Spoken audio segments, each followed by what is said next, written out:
Mechanical ത്രോംബോട്ടമി എന്ന് പറഞ്ഞാൽ mechanical thrombectomy എന്ന് പറഞ്ഞാൽ നമ്മൾ ലിറ്ററലി നോക്കിയാൽ ബ്ലഡ് ക്ലോട്ട് എടുത്ത് കളയുക, മെക്കാനിക്കലി എടുത്ത് കളയുക. അപ്പോൾ ഈ കാത്തീറ്റേഴ്സ് വെച്ച് വേറെ ഡിവൈസസ് ഉണ്ട്. സ്റ്റെൻറ്റ് റീവേഴ്സ് എന്ന് പറയുന്ന ഡിവൈസസ് ഉണ്ട്. സ്റ്റെൻസ് അല്ല, സ്റ്റെൻസ് നമുക്കെല്ലാം അറിയാം. സ്റ്റെൻറ്റ് അവിടെ വെച്ച് നമ്മൾ സ്റ്റെൻറ്റ് അവിടെ വെച്ചിട്ട് തിരിച്ചു വരും. സ്റ്റെൻറ്റ് റീവർ എന്ന് വെച്ചാൽ റിട്രീവബിൾ സ്റ്റെൻസ് ആണ്. തിരിച്ചെടുക്കാം. നമ്മൾ സ്റ്റെൻറ്റ് ഈ ക്ലോട്ടിൽ കൊണ്ട് വയ്ക്കുന്നു. അപ്പോൾ ക്ലോട്ട് സ്റ്റെൻറ്റിനുള്ളിൽ കുരുങ്ങി കിടക്കും. അത് നമ്മൾ റിട്രീവ് ചെയ്തെടുക്കുന്നു. ആ ബ്ലഡ് ക്ലോട്ട് എടുത്ത് കളഞ്ഞു കഴിഞ്ഞാൽ പിന്നെ ബാക്കി ബ്ലഡ് സപ്ലൈ ബ്രെയിനിലേക്ക് പൂർണ്ണമായിട്ട് നമുക്ക് പുനഃസ്ഥാപിക്കാൻ പറ്റും.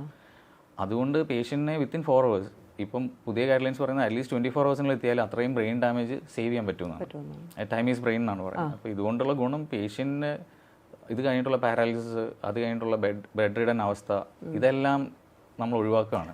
എഴുന്നേറ്റ് നടക്കാൻ പറ്റും. അറ്റ്ലീസ്റ്റ് പേഷ്യൻറ്റിന് എഴുന്നേറ്റ് നടന്ന് പ്രാഥമിക ആവശ്യങ്ങളെല്ലാം നിറവേറ്റാൻ പറ്റും. അപ്പം നമ്മളൊരു ഫാമിലീനെ ഫുള്ളാണ് ലൈഫ് ലോങ് ബേർഡനിൽ നിന്ന് സേവ് ചെയ്യുന്നത്. അതുകൊണ്ടാണ് ഇത് one of the most innovative invention in medical science എന്ന് പറയുന്നത്. അതാണ്